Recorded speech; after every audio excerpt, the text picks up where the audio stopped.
this show today. So history has it that it was Chief Tony Enahoro that moved the motion for independence in 1953. Please, can you give us the history of Edo people as regards to their struggle for self-determination and liberation?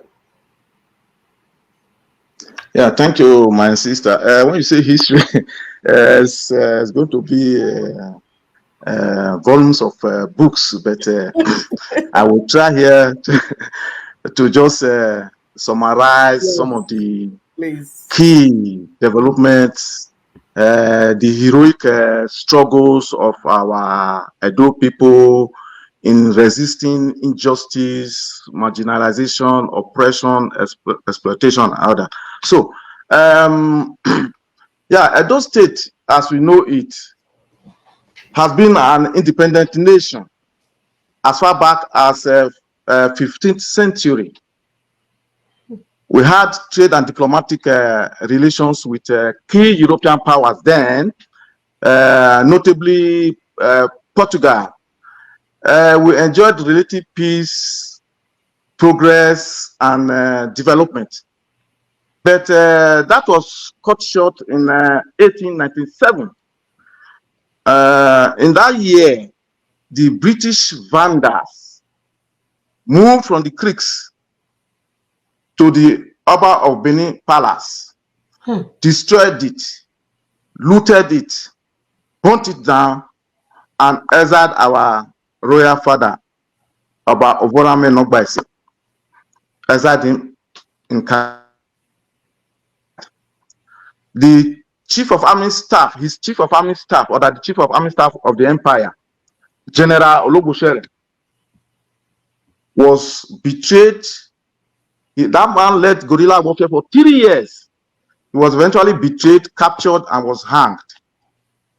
So among the cultural artifacts that they looted, outstanding one of them is this Queen Idia mask.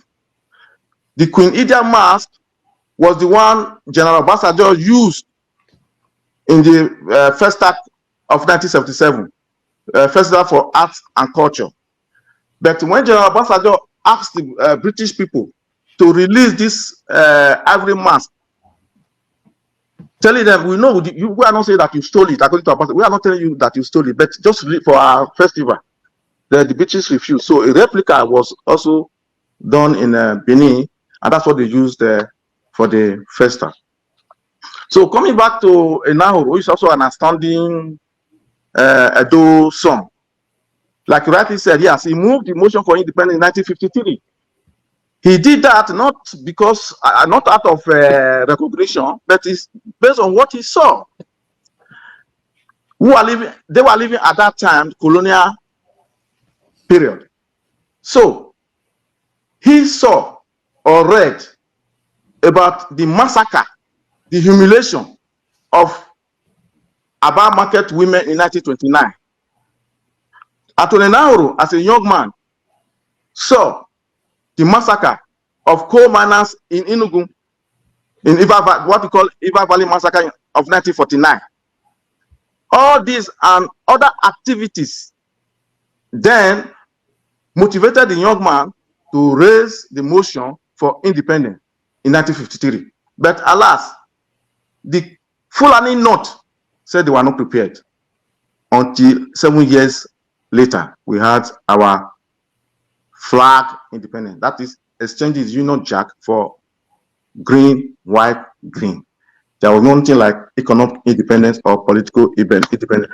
The video you just played just now, our spokesman, Barrister Tony Nandi, up to today, they are aware of like political independence. They still go to London to go and get permission, to get directives on what to do. So that video just betrayed that there's nothing like independence. You know, you remember when this Craig, High Commissioner for UK, for UK in Lagos, in Abuja, threatened fire and brimstone if you don't go for election, as if we are Britain, you know.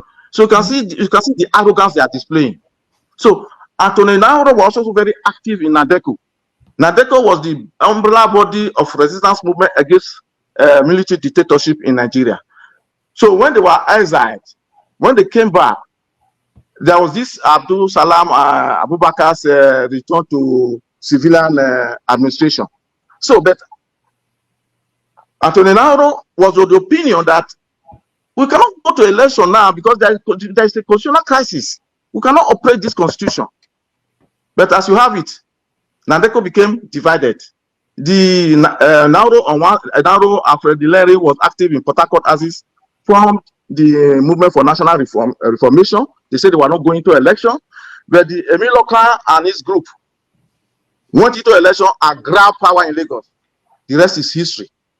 You know, Anthony Nauro was also very active in Pronaco. And in fact, he was the co-chairman with Wole Soyinka when the Pronaco had the Pro-National Conference. So from there, moved into this what we call Movement for New Nigeria or Movement for New Nigeria. So he has been very, very active until his dying days. So we also have Ambrose Ali, who is also a son of Edo land.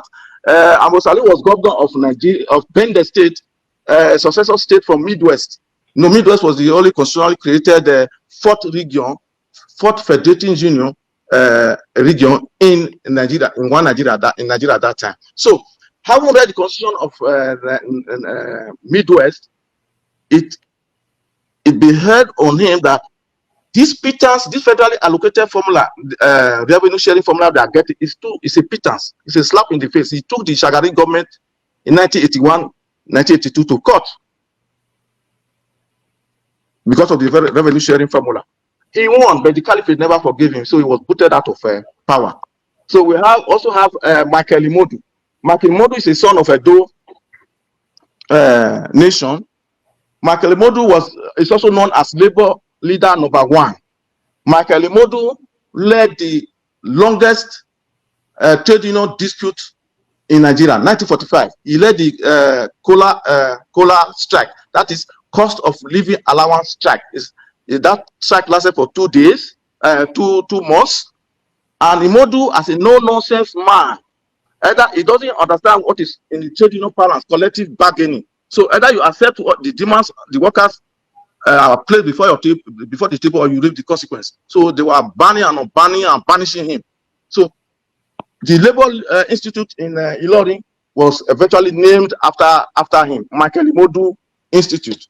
So we also have Professor Festus Iyayi. Professor Festus Iyayi was the leader of ASU, Academic Staff Union of Universities. As a leader, he was able to build an alliance between trade union, the student movement, and the NBA. Not this useless NBA we now have today, but the NBA under Alao Akaba Shorum. This was the golden era of struggle against injustice in Nigeria. But however, the Babangida regime reacted ferociously. They were booted out of the university. He disorganized the student union. They don't up to today. They no longer have student union. They now have student union government. We have also read in the press the other day that a student union government official has 63 personal assistants. You can see the decay. Yeah, as a student. So you see, they say the university is a microcosm of the macrocosm. So what they are useless people do at the center, they do at the local level. So that is that. So culturally too, we have from a donation, Jonathan Ihonde. Jonathan Ihonde through his satirical comedy Hotel de Jordan that was being aired in NTA in the 70s, in the 80s, you know, through humor, expose the contradiction in the society. We have artists like Joseph Osayomore, who was also very active. The guy developed over the years, and he was also known as the fella Nicola Kokoti of Edo State. We have a digital boy, Victor Uwaifo. If you see Mami Water fame, never run away. Okay. Then we have Sonny Okosun. You all know Sonny Okosun, Ozidi. His mother is Igbo, from your tribe, from your nation. So, you know, one of the songs he sang was Papa's Land. Papa's Land was released at the heydays of apartheid South Africa. So if you now adapt that music to today's reality in Nigeria, you say Ijo for Ijo land, Igbo for Igbo land, Yoruba for Yoruba land, yeah, Esa for Esa land, Ibira in Ibira land, Ibiram in Ibira land, Tiv in Tiv land. So that is the burning question of our time, and we are happy that Ninas has answered that. Thank you so much. Awesome, awesome. It's amazing to see how he broke it down. Some of these names he's called, if you tell me to call them, I won't even pronounce them well. And that's why we said that power belongs to the people. Politics is local. Security is local. Everything is local. The people know their boundaries. The people know their history. The people who call the names of their people that represent them. Not the fake politicians that maneuver themselves and got themselves to wherever they are going. We know what we're saying. As this go by, we're going to bring more of these locals, the natives, the indigenous peoples. We will bring them. They will come and use their mouth to tell you